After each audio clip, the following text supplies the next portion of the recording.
দর্শক, আপনারা যেমনটি দেখছিলেন, ইরান ইসরায়েল যে পাল্টাপাল্টি হামলা, আবার তার মধ্যে যুক্তরাষ্ট্রের জড়ানো, এই সব বিষয়ে আলোচনা করতে এই মুহূর্তে যুক্তরাষ্ট্র থেকে আমাদের সাথে যুক্ত হচ্ছেন টেক্সাস A&M ইন্টারন্যাশনাল ইউনিভার্সিটির সমাজবিজ্ঞান বিভাগের অধ্যাপক ডক্টর মেহনাজ মোমেন। মেহনাজ মোমেন, আপনাকে স্বাগত। আপনি নিশ্চয়ই আমাকে শুনতে পাচ্ছেন।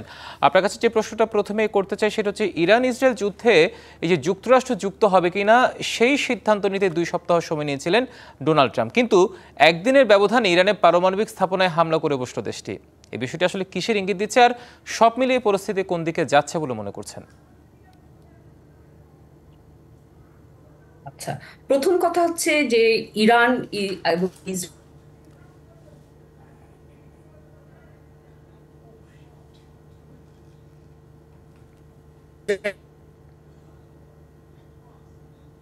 ইসরায়েলের মধ্যে যে এটা ঠিক সংঘর্ষ না।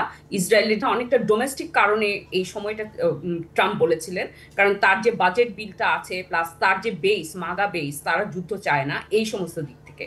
কিন্তু তারপরও মানে এটা আপনি এটাকে যদি ভদ্রভাবে বলতে চান স্ট্র্যাটেজি, আর যদি সত্যিকার অর্থ বলতে চান, তারা তো প্রতিটা ক্ষেত্রেই আমরা দেখছি ইরানের সাথে তারা ইরানকে অনেক অনেক মিথ্যা ভাষণ ট্র্যাপে ফেলা হচ্ছে। তো যাই হোক, তারা এই আক্রমণটা করলো। তো এখন এই জিনিসটা এমন একটা জায়গায় দাঁড়িয়েছে যে আপনারা যদি দেখেন যে ইসরায়েলও কিন্তু ইরানকে আবার একটা পাল্টা আক্রমণ করেছে, যেখানে এবার প্রথমবারের মতো আমি দেখলাম ওয়েস্টার্ন মিডিয়াতেও আপনার যে আয়রন ডোম যে লিক করছে সেটা স্বীকার করা হয়েছে।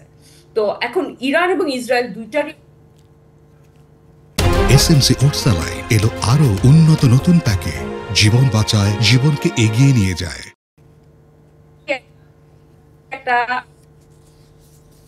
এক্সিস্টেন্সিয়াল ক্রাইসিস, তাদের দুজনকে এই যুদ্ধটা চালিয়ে এবং বরং আপনার আরো ইসরায়েলকে যেভাবে করে সমর্থন করছে, এখন আমেরিকাও তার একটা এক্সিস্টেন্সিয়াল ক্রাইসিস বানিয়ে ফেলেছে। তখন এই যুদ্ধ থেকে আমার কাছে মনে হয় যে কারোই পিছানোর কোনো পথ নাই। আমি সামনে আর কি আরো অনেক ক্ষয়ক্ষতি, মানুষের মৃত্যু, অর্থাৎ এই মুহূর্তে অনেক মানে ইনফ্রাস্ট্রাকচার শুধু ধ্বংস এগুলো সামনের দেখতে পথটাই পাচ্ছি। খোলা আছে, মানে খোলা আছে, আচ্ছা পেছনে ফেরার কোনো পথ নেই। অর্থাৎ সামনের সময়গুলো আসলে খুব একটা হ্যাঁ, যে সহজ হবে সেটি বলা যাচ্ছে না এই মুহূর্তে। আরেকটি বিষয় যেটি জানতে চাই সেটা হচ্ছে, এর মধ্যে কিন্তু হরমুজ প্রণালী বন্ধের অনুমোদন দিয়েছে ইরানের পার্লামেন্ট, যা দিয়ে বিশ্বের মোট তেলের 1/5 বা প্রায় 2 কোটি ব্যারেল তেল পরিবাহিত হয়, যার উপর এশিয়ার সিংহভাগ দেশ নির্ভর করে। এর আসলে সার্বিক প্রভাবটা কেমন পড়তে পারে বলে মনে করছেন আপনি? হ্যাঁ, এটা তো ইরানের যেই দেশের যেই আপনার স্ট্র্যাটেজিক ক্ষমতা থাকবে সেটা তো সে ব্যবহার করবে। তো ইরান এটা ব্যবহার করছে। ইরান চাচ্ছে যে এশিয়ার অন্য দেশগুলোর উপর একটা চাপ, বিশেষ করে আপনার রাশিয়া চায়না, যাতে তারা এই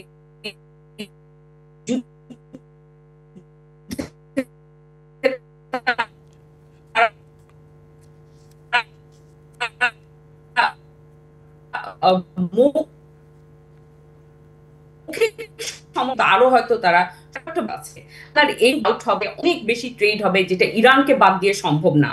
এবং ইসরায়েল এবং আমেরিকা সেটা কিছুতেই হতে দিতে চায় না।